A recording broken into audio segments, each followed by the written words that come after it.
Today, I'm going to explain the American drama thriller film called Before I Wake. Spoilers ahead. Watch out and take care. It is midnight when a grown man slowly enters a little kid's room. He points a gun at the sleeping child. He seems to be nervous and apologizes to him, calling him Cody. A sudden commotion makes him pull the trigger. The gunfire awakens Cody. The man breaks down in tears and apologizes to him. Cut to a few months later, a couple named Jesse and Mark Hobson have been approved as foster parents. They sit across Natalie, a worker at the foster care. She tells them about an 8-year-old boy named Cody. Cody's father was never around, and his mother died when he was only 3. Cody has not had many good experiences in the foster care system. His former foster parents had abandoned him, leaving him to live alone for about a month before he was rescued. He has sleep issues, but he is resilient and smart. Natalie thinks he would be perfect for the Hobsons to foster. Having found the perfect kid for them, the Hobsons return home happily that day.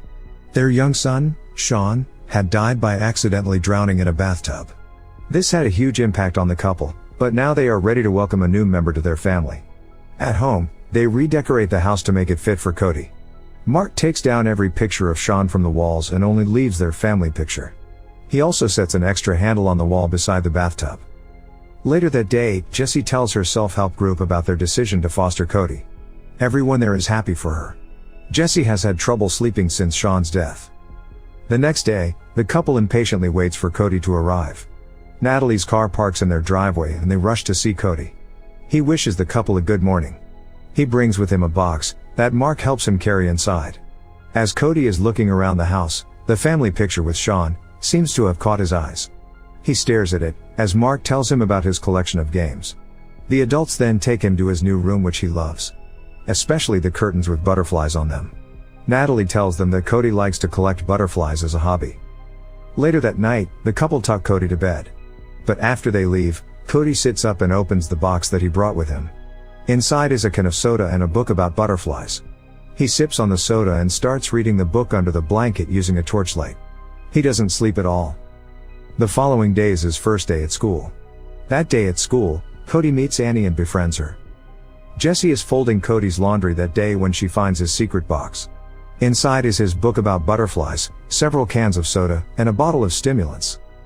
When she tucks him to bed at night, she asks him about the box. According to him, the stimulants and cans of soda are to help him not fall asleep.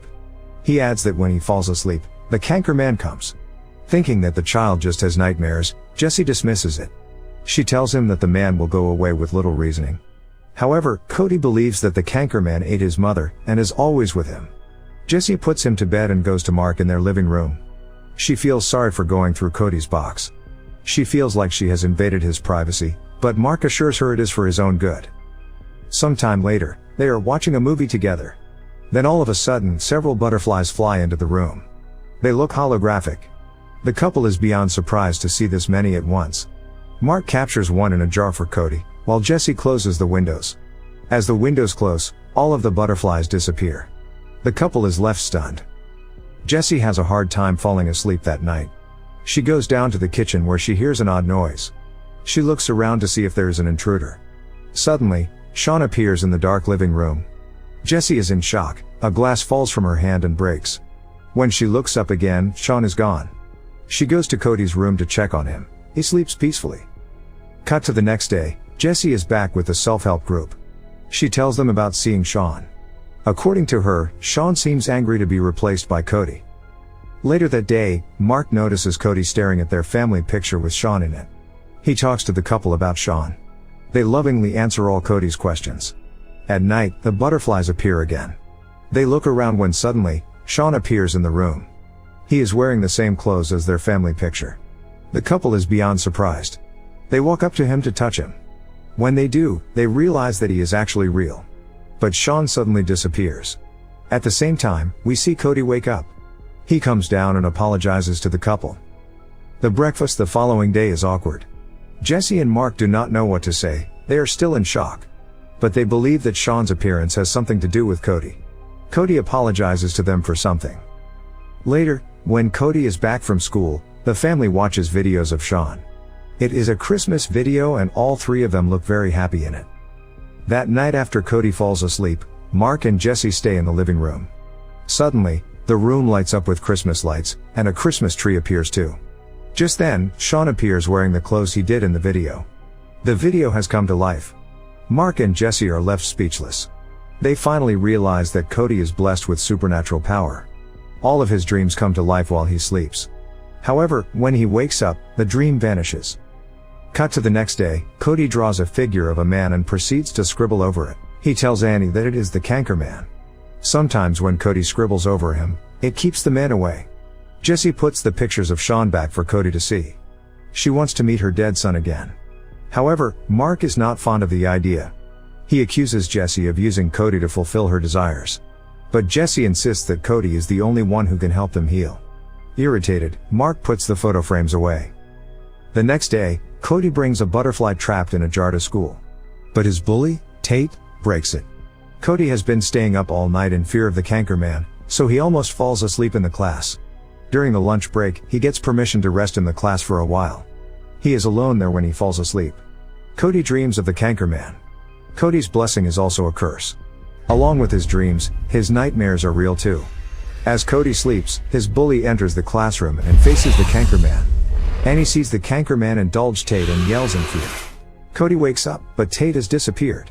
The police arrive at the school to investigate the disappearance. Cody cannot risk sleeping now, so he takes coffee to avoid sleeping. That night, Cody reads the book about butterflies like he usually does. Suddenly, he hears a noise. He checks under the bed when suddenly, Tate's ghost appears in front of him and drags him under the bed. Cody tries to fight and screams, "I am awake." Meanwhile, Sean appears before Jesse. He too is saying, "I am awake."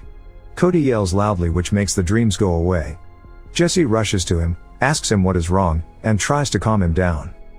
The following day, Jesse talks to a doctor about Cody's insomnia. Meanwhile, Cody and Mark go shopping and buy stuff for Cody's room. When they get back home, two police officers are in front of their house. They want to interview Cody about Tate's disappearance. Later that day, Cody asks the couple about Sean's death, but the couple dismisses the questions.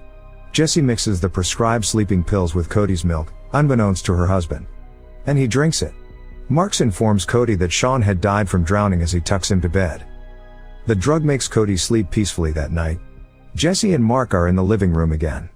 Sometime later, Sean appears in front of them, but he looks evil and vomits water. Mark rushes up to wake Cody, but he cannot wake up because of the drug. Soon, the dream turns into a nightmare. A tall creature appears in front of Jesse in the living room. She runs to Cody's room and locks the door. Mark is worried about Cody not waking up. Just then, Jesse confesses to have drugged him. She watches in horror as the creature devours Mark. Suddenly, she falls unconscious. She wakes up in the morning to Cody calling 911. Mark is nowhere to be found.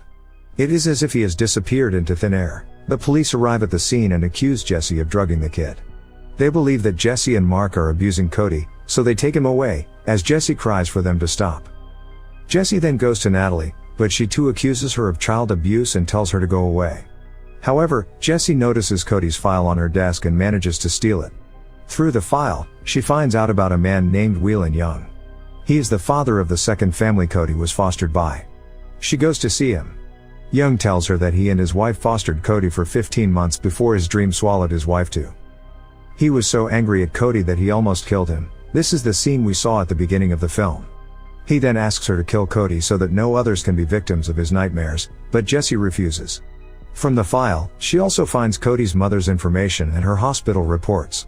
She decides to go to the hospital and investigate further. The hospital provides her with her mother's belongings. It consists of a pillow shaped like a butterfly in her journal. Reading the journal and the reports, Jesse finds the secret about the Canker Man's existence. She then goes to the orphanage Cody is staying at with the pillow. Cody hasn't slept for several nights, so his caretakers are worried about him. Unknown about the Canker Man, they give him a tranquilizer to help him sleep. Cody dreams of the man that night as well. When Jesse walks into the building, she sees several nightmares in every room. First, she is startled by a flutter of black moths, then she sees Sean drowning in the bathtub. Next, she sees a horrifying looking woman twist Cody's head. Lastly, she sees Mark appears in front of her. Scared, she closes the door to that room. She finally reaches Cody's room. The Canker Man runs towards her to attack her, but instead of running away, she shows him the butterfly pillow. The Canker Man stops when he sees it. Jessie slowly hugs the man. As she does that, the man turns into Cody, who then disappears. Jessie picks a sleeping Cody up and takes him outside. Natalie has been indulged by the canker man and comes back to life. She sees Jessie take him away, but lets her. They see several beautiful butterflies flying in the hallway. His nightmare has changed into a magical dream. Cut to the next day, Jessie tells Cody that his mother's name was Andrea and that she died of pancreatic cancer. Andrea had found out about Cody's gift when he was little. She has written it in her journal. But when Cody was just 3, Andrea was diagnosed with cancer. Cody had seen his mother on the verge of death, battling cancer. She was thin and bald at that time. Since he was too young to recognize her as his mother, his little mind made up that it was the canker man. He was told that cancer had taken his mother away. With time, he made up the canker man, so he believed that he took her away. This began his nightmares. Now that Cody knows that the canker man is not real, Jessie believes that his nightmare will not come back. However, Mark and other people that the canker man had taken still haven't come back. Jessie believes that as Cody learns to control his power, there might be a possibility of them coming back. Cody thanks Jessie for bringing him home and calls her mom. He begins to learn how to control his magical gift. Subscribe for more videos like this, turn on notifications, and leave a like to help the channel out. Thank you for watching.